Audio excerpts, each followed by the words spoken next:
All right, let's dive right into this explainer and unlock the absolute secrets to raising a thriving, lush Monstera Adansonii. If you've been itching to bring that vibrant, wild jungle energy into your living room, you are exactly in the right place. We're going straight to our expert sources today to break down the complete care guide for this incredibly popular houseplant.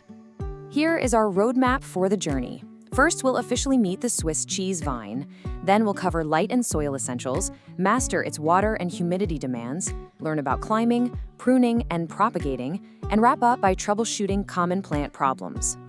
Okay, part one. Let's meet the Swiss cheese vine, the playful cousin of the jungle.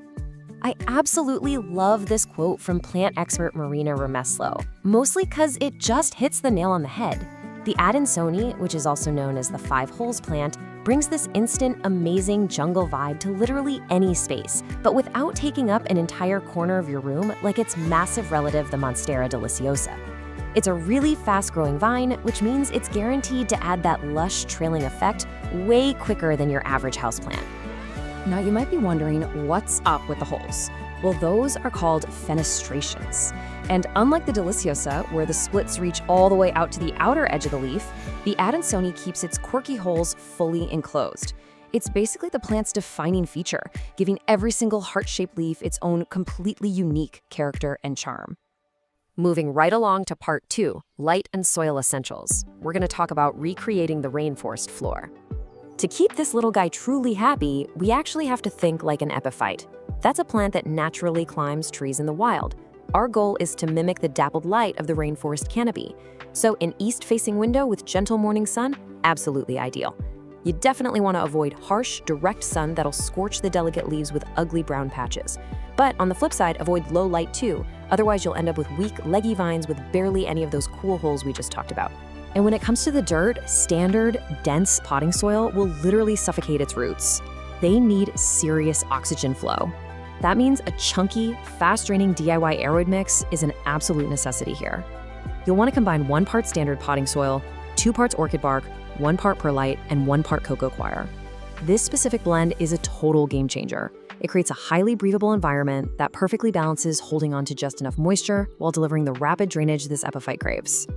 Which brings us to part 3, mastering water and humidity to meet those daily demands. 60%. Write that number down, because that right there is the absolute bare minimum humidity required for this plant. If the Adansonii has one diva-like demand, it's for sure humidity.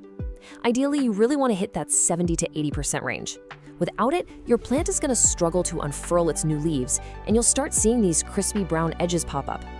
To fix this, you can run a humidifier, keep it in a bright bathroom, use a pebble tray, or just create a mini microclimate by grouping it together with your other tropical plants. Okay, let's talk about the seasonal rhythm of your routine. During the spring and summer, it's active growing season. You'll want to water roughly once a week and feed it with a diluted, balanced fertilizer maybe every 2 to 4 weeks. But when fall and winter hit, growth takes a nap. So dial that watering back to about every 2 weeks and significantly reduce the feeding. Oh, and because it grows so fast, plan on repotting every 1 to 2 years in the spring, just sizing up to a pot that's 1 to 2 inches larger. Now listen closely, because overwatering is the biggest danger to the Adansonii's sensitive, fine root system. Forget rigid watering schedules. The golden watering rule here is to literally stick your finger in the dirt. Always let the top 1 to 2 inches of soil dry out completely before you water again. When it feels completely dry to the touch, give it a really thorough watering until it drains out the bottom. And this is huge, tip out the saucer. Never ever let this plant sit in a puddle. All right, on to part 4, climbing, pruning, and propagating. These are your next level growth techniques. So once you have the basic care locked down, you've got a major styling choice to make. Are you going to let it trail or let it climb? A trailing plant cascading down from a high shelf looks gorgeous for sure, but the leaves will stay relatively small. The ultimate pro tip from our sources is this: giving your Adansonii a moss coal or trellis to climb is an absolute game changer. When its aerial roots actually attach to a support, it signals to the plant that it's maturing, which triggers explosive growth and gives you those massive, highly fenestrated leaves.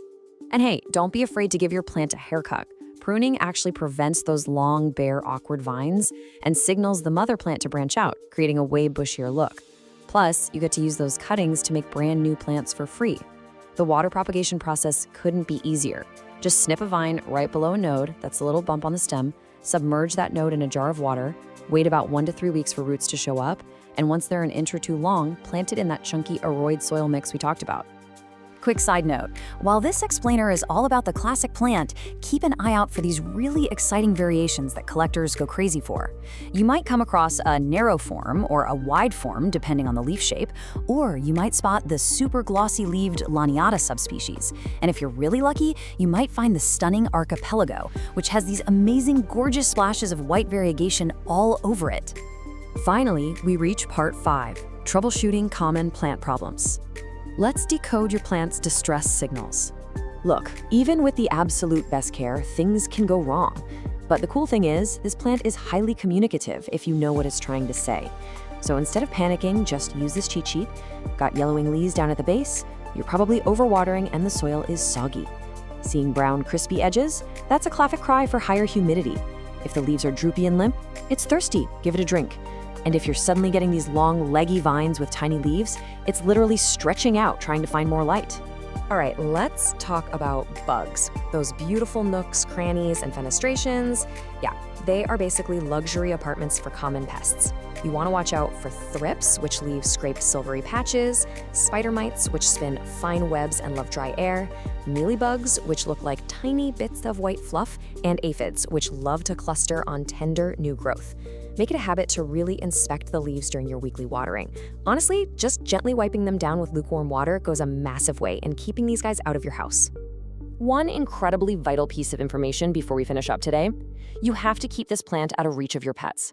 The Monstera Adansonii contains insoluble calcium oxalate crystals, which means it is highly toxic to both cats and dogs. As beautiful as it is, eating those leaves can cause severe oral pain, excessive drooling, and vomiting for your furry best friends. So putting it up on a really high shelf or sticking it in a hanging basket is definitely your safest bet.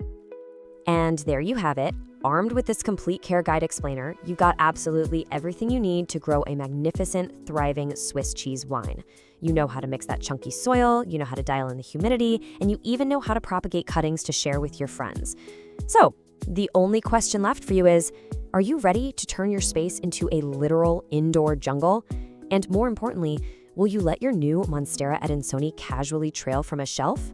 Or are you going to give it a moss pole and watch it climb?